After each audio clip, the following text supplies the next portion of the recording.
Alors, je reviens sur encore des propos du ministre de la Justice, Sansan Kambile, devant le Parlement en 2016. Monsieur le député, son Excellence, Monsieur le Président de la République, a toujours dit qu'il ne serait pas candidat en 2020. C'est un homme de parole.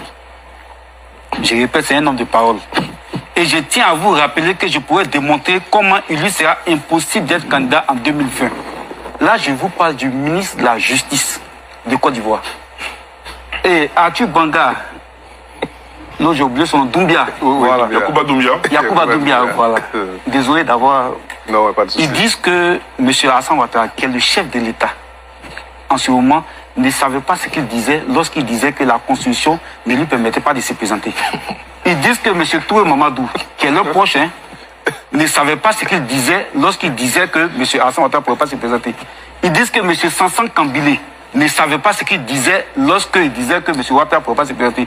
Ils disent que Ouaga Obu Bakongo, qui ont écrit cette loi-là, cette constitution, ne savait pas ce qu'il disait lorsqu'il disait que M. Alassane Ouattara ne pouvait pas se présenter. Mais soyons un peu sérieux. On peut défendre une position, on peut défendre un clan, un parti, mais en étant logique et surtout cohérent. Ça, c'est le mot qu'ils ont employé. Ils parlent du Conseil constitutionnel qui est la seule institution habilitée à trancher de la constitutionnalité des candidatures. J'aurais aimé que d'autres personnes disent, mais pas eux. Parce qu'en 2010, le Conseil constitutionnel... S'il vous plaît, monsieur, on n'interrompt pas ceux qui interviennent. On est tombé d'accord, hein? Oh non, très bien. Poursuivez, Blaise Lassagne. Non, je suis très calme parce que voilà, je suis produit au bien sûr, comme ça, bien sûr. Et on apprécie votre attitude. Le Conseil constitutionnel, en 2010, a déclaré le président Laurent Gbagbo comme élu des élections. Mais eux, leur clan, leur groupe, leur parti, ne l'ont pas accepté. Ils ont fait descendre des hordes, des rebelles, des dozos pour tuer, pour violer, pour piller, jusqu'à prendre le pouvoir d'État par la force. Donc que tout le monde parle du Conseil constitutionnel, sauf eux. J'ai entendu le maire tout à l'heure parler, il dit en 1994, M. Ouattara ne pouvait pas se présenter. Il a demandé calmement, dans un angélisme parfait, à ses partisans de renoncer à tout. Je ne sais pas s'il parle du même Alassane Ouattara. Parce que celui-là disait en 1999, je vais frapper ce pouvoir et il tombera. Mais là, ça fait 2 ans. En 2000, j'arrive. Non, tu as décrit un angélisme. Je reviens sur les propos. En 2000, il disait que... Mais ce qu'il veut dire, vous avez parlé tout à l'heure de 94 et vous êtes tombé à 99. Justement. Parce qu'à chaque fois, il nous dit que pendant tout son parcours, M. Ouattara, qui est le chef de l'État actuel, n'a jamais été à la source ou à la base des troubles que ce pays aurait connus. Donc je dis qu'en 99, il a dit qu'il va frapper le régime moribond qui va s'effondrer. Ça met en porte-à-faux ce qu'il vient de dire. Mais en 2000, d'après lui, c'était un conflit qui opposait Robert Gueye à Laurent Gbagbo. Mais en 2000, il a demandé à ses partisans de descendre dans les rues parce que le pouvoir était dans les rues. Et puis le charnier, il y a eu un procès du charnier. Quand ça les arrange, ils veulent qu'on respecte la justice. Quand ça ne les arrange pas, la justice ne les intéresse pas. Il y a eu un procès concernant le charnier qui a innocenté Laurent Gbagbo, qui ne savait même pas de quoi il s'agissait. Donc, soyons cohérents. Il ne faudrait pas qu'on ait une indignation ou bien un amour de la justice à géométrie variable. Ouattara, normalement, au vu de ce que lui-même dit, au vu de ce que les rédacteurs de la Constitution disent, ne peut pas se présenter. Maintenant, si eux qui le soutiennent disent qu'ils ne savaient pas de quoi ils parlaient, je prends acte. Je prends acte, mais je pense qu'il devrait avoir un peu plus de respect pour les chefs de l'État. C'est tout ce que j'avais à dire. Personne n'a jamais dit que personne ne sait de quoi il parle. Il faut bien écouter quand on parle aussi. Il faut ouvrir un peu les oreilles. S'il vous plaît. Non, c'est ce que je vous ai dit au début. Il respecte parce qu'il a tendance à vouloir... C'est mon rôle de faire de la police. Voilà, il y a un point d'éducation ici. Non, s'il vous plaît. Il y a des choses qu'on ne peut pas accepter. Non, si, c'est un point d'éducation. Je voudrais rapidement... j'ai entendu M. Fani Karim dire que ce que lisait tout à l'heure mon camarade Blaise Lam, ce sont des opinions. Je suis désolé pour M. Fani Karim. Lorsqu'un ministre va défendre une loi à l'Assemblée nationale, il ne va pas pouvoir émettre des opinions. OK? Quand on est au pouvoir pendant 15 ans, il faut s'instruire un peu sur le fonctionnement de l'État. Donc le ministre Sansan Kambile, qui va défendre la Constitution à l'Assemblée nationale devant les députés pour faire voter cette loi-là, il ne va pas y émettre de l'opinion. Il n'est pas dans sa famille ou chez lui à la maison. Il défend ce qui est de l'ordre du droit. Voilà, ça c'est juste cette précision que je voudrais apporter afin que les uns et les autres s'instruisent sur le fonctionnement de l'État. Il a aussi dit que depuis que M. Ouattara est au pouvoir, il n'y a pas eu un jour où quelqu'un empêchait les gens d'aller au travail. C'est un négationniste, il a des trous de mémoire. Il y a eu les soldats qui ont réclamé des prises de 12 millions, qui ont bloqué le fonctionnement de l'État pendant plusieurs jours. Il a fallu que le chef de l'État les reçoive. Donc, c'est juste pour lui rappeler ça, pour qu'il se fortifie dans son oubli. Donc c'est juste ces deux points-là que je voudrais rappeler. Maintenant, concernant M. Kokora, je vous prends à témoin et je le mets au défi de vous fournir les preuves quand tu le veux. Parce que ce qu'il a laissé entendre ce soir, j'ai dit, ce n'est pas une opinion. Une opinion peut ne pas être mienne, je peux la comprendre. Mais quand on dit que Ahmed Bakayoko, qui est un RDR patenté, a mis 3 000 € par mois à ma disposition jusqu'à son décès, M. Kokora a dit en avoir les preuves, je le mets au défi devant l'État de Côte d'Ivoire, devant les populations ivoiriennes, de fournir les preuves le plus rapidement possible et peu importe le canal de diffusion qu'il trouvera. Donc, la Côte d'Ivoire est témoin. Je ne vais même pas argumenter dessus. La Côte d'Ivoire est prise à témoin et vous êtes un peu comme l'arbitre de ce défi que je lui lance. Et je suis très impatient de voir ça. Mais je précise que c'est faux. Et je précise que c'est très faux. Et je précise que ce monsieur est un affabulateur. Je le dis pourquoi. Parce que ce monsieur qui est un touriste, enfin comme je le disais, c'est un touriste en Côte d'Ivoire. Et c'est pourquoi j'avais parlé du système de santé, il n'a pas réagi. J'ai dit monsieur Kokora qui a été formé par l'INFAS, qui est allé aux États-Unis. Et puis avant chaque élection, on lui paye le billet pour venir expliquer aux Ivoiriens que tout va bien.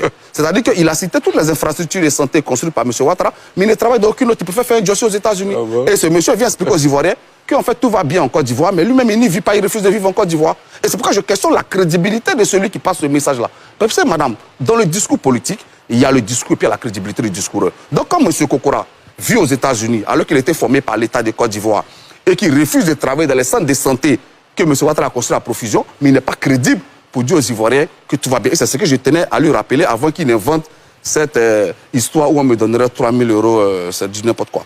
Autre chose que monsieur, il a cité le président Laurent Gbagbo. Mais quand on est dans le système de santé, on doit savoir que le chef d'engrais, c'est le président Laurent Gbagbo. Il a inauguré. On doit savoir que, écoutez, quand on est intellectuel, c'est pas l'inauguration. On doit savoir que... Réponds à la question. S'il vous plaît, monsieur, s'il vous plaît. Miss Fanny, comment vous avez fait pour être allez-y, Fabrice. Réponds à la question. Calmez-vous. Vous êtes trop rebelle. Donc, madame, ce que nous disons ici, on ne va pas sortir du débat, parce que ces gens-là tentent de nous sortir du débat. Nous disons que oui, M. Alassane Ouattara ne doit pas être candidat et il ne sera pas candidat. Parce que nous allons contraindre le RDR à respecter la loi. Et nous allons l'y contraindre par les moyens que nous offre la loi. Parce que j'entends ces messieurs dire, si vous descendez dans les rues, mais je ne sais pas pourquoi, leur champ lexical, c'est celui de la voyousie et de la guerre. Madame, la loi prévoit les manifestations publiques. C'est encadré par la loi. Mais ces messieurs, dès qu'ils s'expriment, c'est le champ lexical de la confrontation armée. Dès qu'ils s'expriment, c'est le champ lexical du désordre. Non, madame, nous sommes respectueux de la loi. Donc nous disons que oui, pour nous, le président Laurent Gbagbo, et je le réaffirme ce soir, il est le candidat du PPACI à l'élection présidentielle de 2025. Et il n'y aura pas d'autres candidats. Et le président Laurent Gbagbo sera candidat. C'est d'ailleurs pourquoi nous avons commencé à collecter nos parrainages pour soutenir sa candidature. Donc nous sommes très fermes là-dessus. Et nous rappelons aussi fermement que ce qu'ils disent, que le discours du président Laurent Gbagbo n'a pas de valeur à leurs yeux. Mais oui, parce que le discours du président Laurent Gbagbo, il comporte des valeurs. C'est un homme, c'est un leader qui est au combat pour défendre sa dignité, pour défendre son honneur. Mais eux, ils ne le comprennent pas parce qu'ils n'ont pas le sens de l'honneur. Ils ne le comprennent pas parce qu'ils n'ont pas le sens de la dignité. Parce qu'ils sont dans une vision matérialiste du monde où les soutiens s'achètent, où c'est des enveloppes qu'on fait circuler, où on lui paye son billet pour venir à Abidjan. Donc, ils ne comprennent pas qu'un homme puisse aller au combat pour défendre son nom, pour défendre le nom qu'il lègue à ses enfants, pour défendre l'histoire qu'il lègue à ses partisans. Et c'est pourquoi ils n'arrivent pas à saisir la pertinence du combat que le président Laurent Gbagbo dit mener. Il ne dit pas que je vais me battre parce que mon rêve absolu c'est d'être président. Il dit je vais me battre pour mon honneur et pour la Côte d'Ivoire. Parce que oui, ce monsieur, il a un honneur. Il l'a envoyé à la CPI, madame. Il pourrait plus refuser de se soumettre à ce tribunal. Il y a des détenus à la CPI qui ont refusé de se soumettre au tribunal. Il a répondu à la madame la juge, je suis là et que le procès se tienne, nous irons jusqu'au bout. Mais il était dans la même démarche de défendre son honneur. Mais il a fini par gagner son procès et il était réhabilité. Et on l'accuse de crimes contre l'humanité. Il gagne son procès et on nous ramène à Abidjan et on nous dit la BCAO. On l'a rappelé, la BCAO n'a rien perdu.